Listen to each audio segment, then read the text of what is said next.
Hello and welcome to this low elo tier list video. For the purposes of this video, low elo is gold and below. Now, what do I look for in a strong support for low elo? First off, simplicity.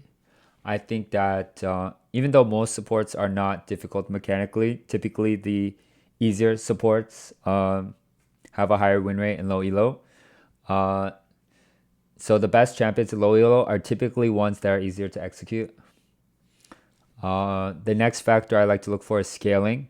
Since low elo games typically get thrown back and forth with lots of kills, it's nice to have good scaling so that if the game goes later or if you have lots of gold, you can buy those nice scaling items and you have a better chance of winning. And last but not least, damage. I think sometimes you can't rely on your team to do the damage you need to win the game. So it's nice to have damage somewhere in the kit. I'm not saying it's necessary, but it would be a plus. And I guess one side note is that there's a lot of champions that do get punished for doing certain things in high elo that they would not in low elo. And so that's why you will see some champions that are very unpopular in high elo that I actually have here listed pretty highly. Okay. I'm going to go more in depth in some champions and some I'm just going to be really brief. So Lux, yeah, good damage from a range. Usually in high elo, she'll get her spells punished every time she misses. One, it'll be harder to hit skill shots in high elo. And two, like her spells are long cooldown, so if she misses, people will all in her and she'll die. But in low elo, yeah, typically you're not getting punished, so you can just keep shooting your skill shots out until they land, and they'll do lots of damage and they have utility. So she's always done well in low elo. Annie, so Annie's one very simple, and two, she just does lots of damage and provides lots of utility and skill as well.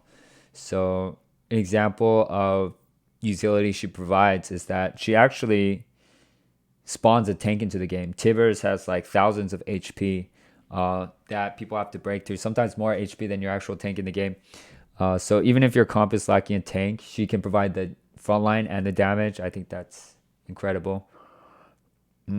Senna, so she's a infinite scaler of souls, right? So one of the highest late game, and she does damage, and she's typically punished by getting all in on certain windows since she's very squishy. But in lower elo, you'll find that people don't look for those windows as often, so you'll get to bully them. You'll get to get your souls, and you will get to scale. So I do like her for that. Morgana. So this is a champion that is considered almost unplayable in high elo. That is actually considered very good in low elo. So the reason why is because she has very, very long cooldowns. So if you miss your binding or use spell shield at a certain time, they will get punished. Spell shield is a almost 30-second cooldown.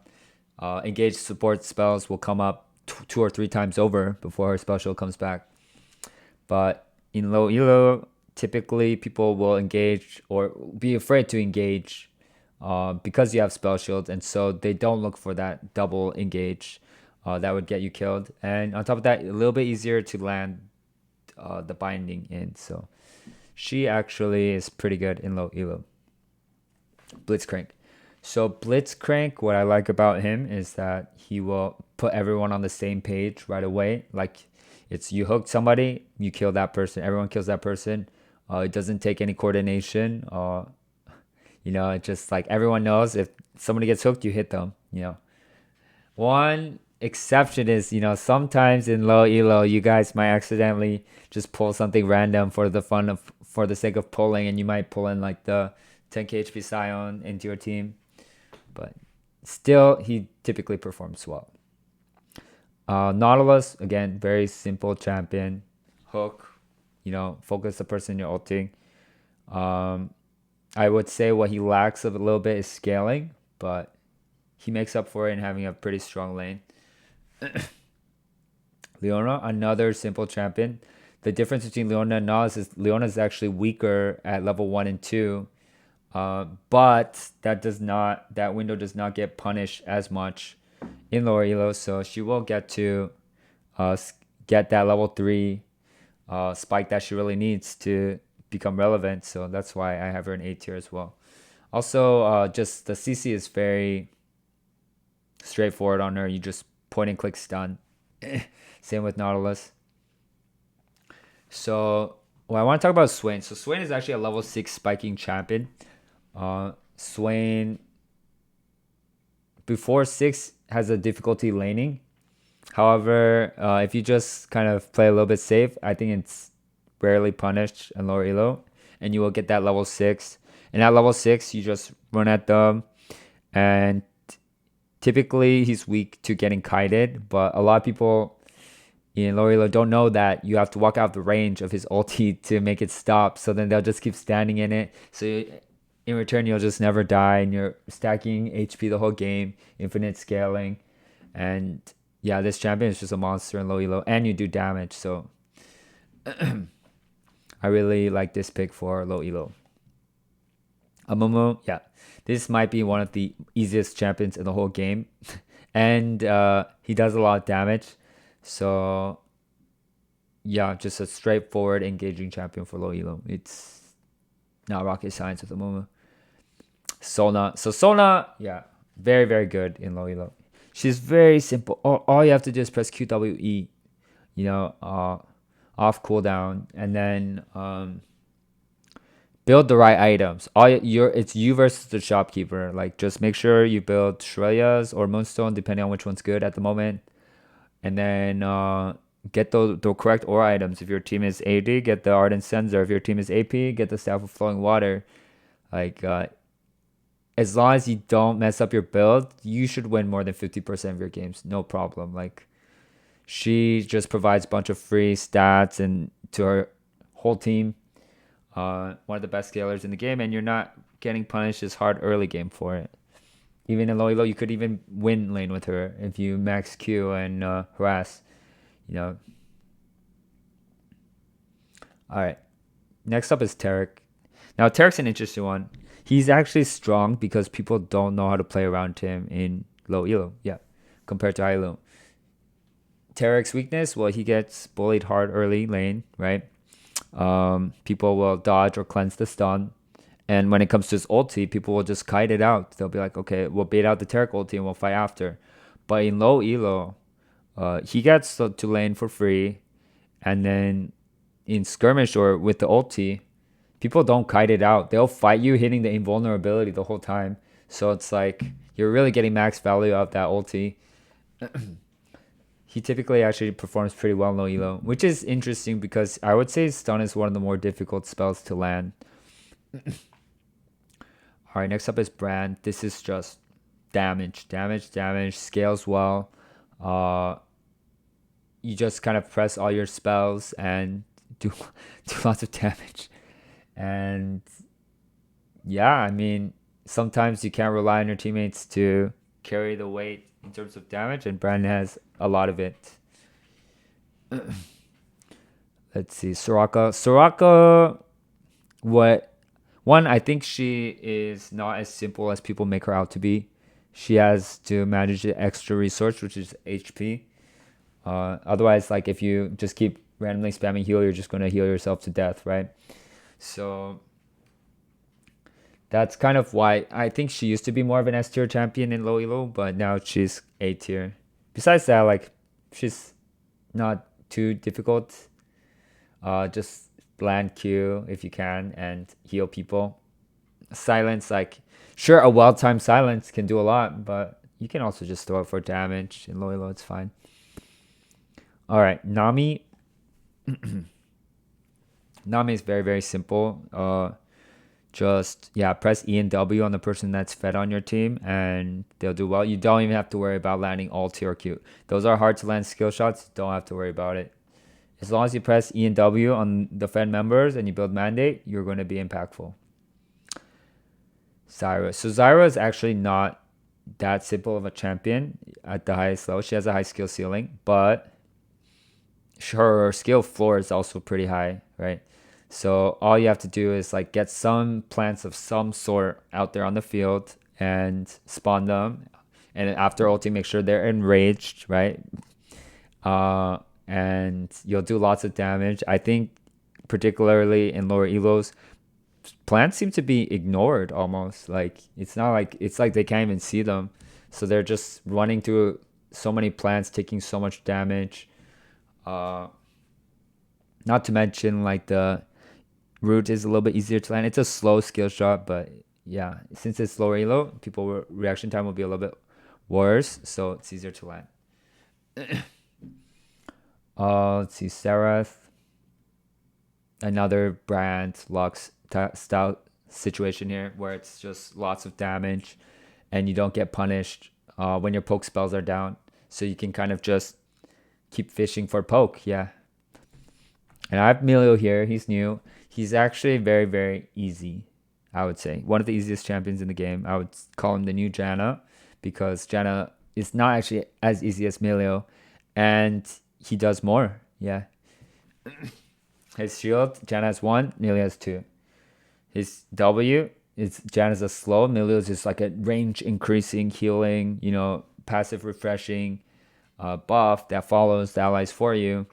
Q knock up, Milio's Q knock back. Janna's alt AoE knockback heal. Milio AoE cleanse, AoE heal. Yeah, so also very simple. Just press shield and W when your ADC is going in, and yeah, ulti when the enemy team dives your team. Yeah. So here in B, I have Rakan, and now Rakan is a very, very strong champion. But here's some stats for you. Rakan's win rate in Challenger is 54%. All the top 10 supports on the ladder actually have him as their most played. In low elo, Rakan's win rate, 51%. So that's a big gap, right? And I think the reason why is he's actually not too simple. He does rely on proper cooldown management, especially if you miss that W, it can be very punishing. So it's important to understand what fights you can take and when you can land that to be successful in this champ. And also just Rakan needs to find like very tight windows to engage because he's not like a tank support, that just goes into the front line and tanks. He needs to get in and he needs to get out fast. And I think it's less likely for lower elo players to recognize these windows. So that's why I have him in B. Still a solid champ though. And here I have Lulu. Lulu, the thing is to get the same amount of value out of Lulu as you would a Sona, for example, you would need to be pretty good at her. Like you need to utilize what she's good at, which is like abusing lane, right? She actually has kill pressure with her E and Q, and you need to be good at timing the polymorph to perfectly deny enemy teams certain combos that they would be trying to do when they dive in, and to time the ultimate well to interrupt spells, stuff like that. Because Lulu doesn't have an AoE shield that she can benefit from to help her team like get these different auras for them, right?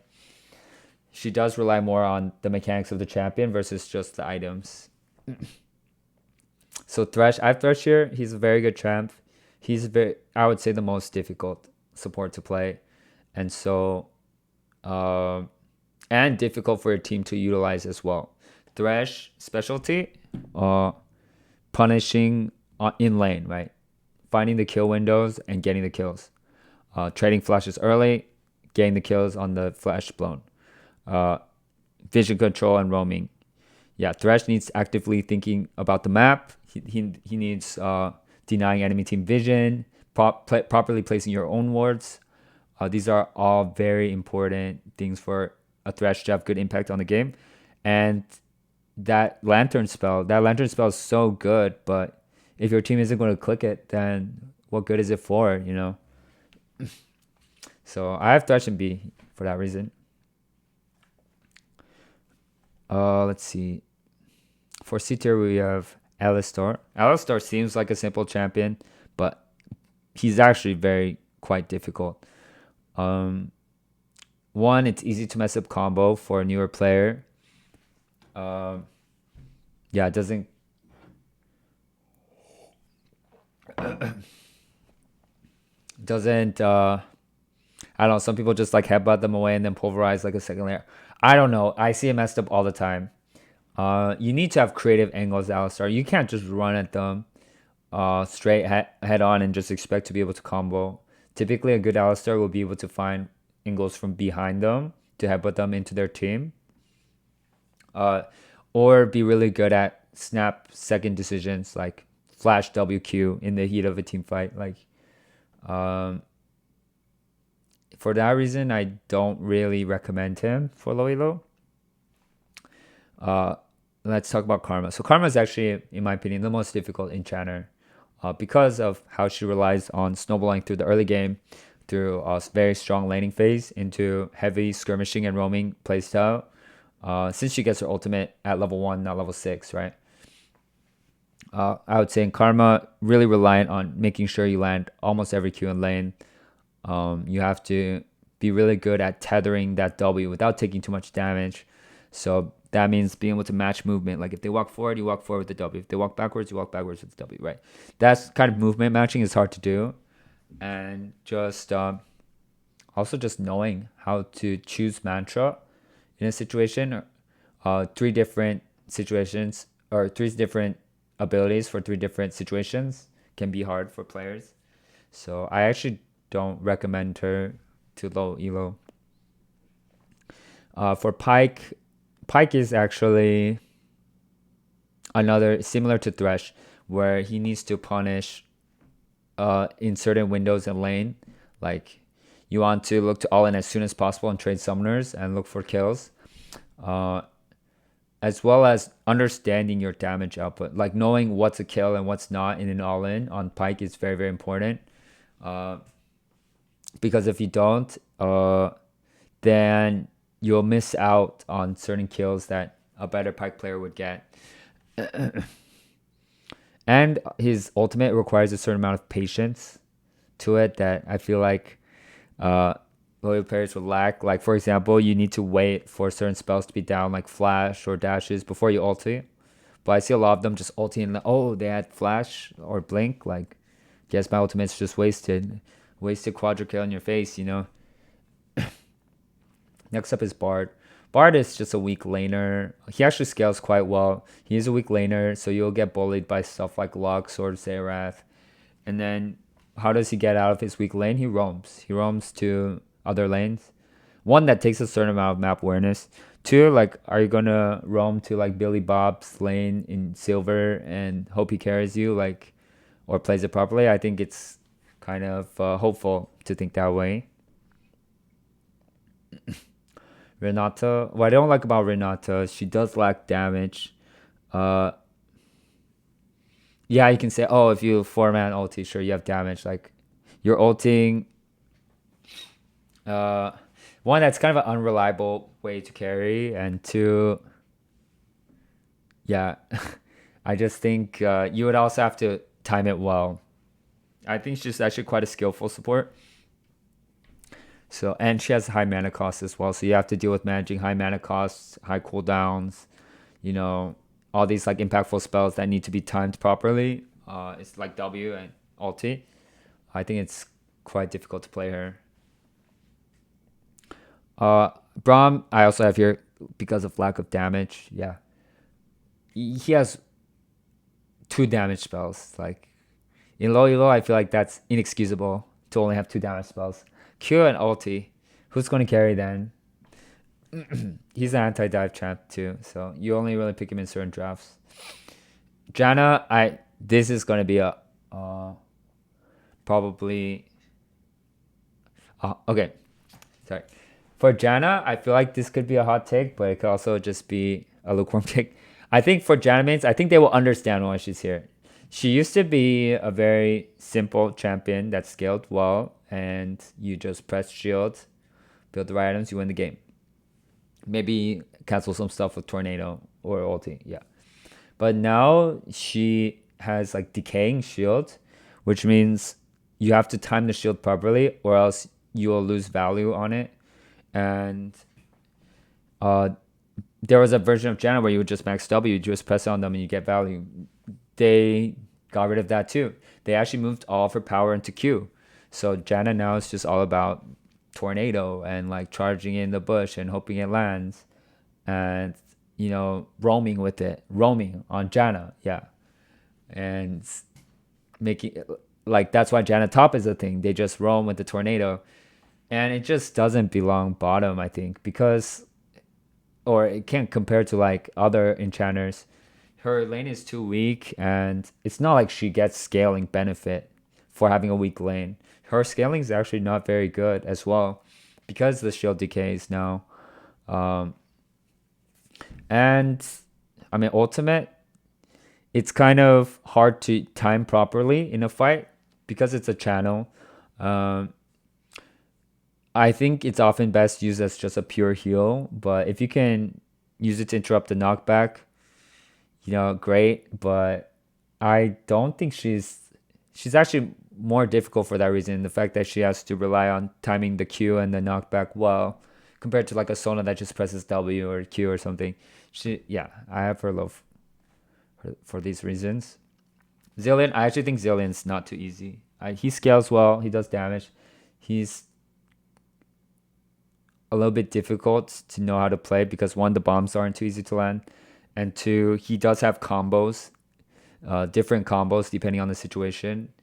So knowing what spells you want to double use, and in what order, like do you want to slow down the enemy? Do you want to speed up your own teammates? Do you want to how do you want to land the stun? The stun easiest way to land is speed yourself up, Q them, rewind, slow them down, second Q. I don't think many people know that, timing the ultimate.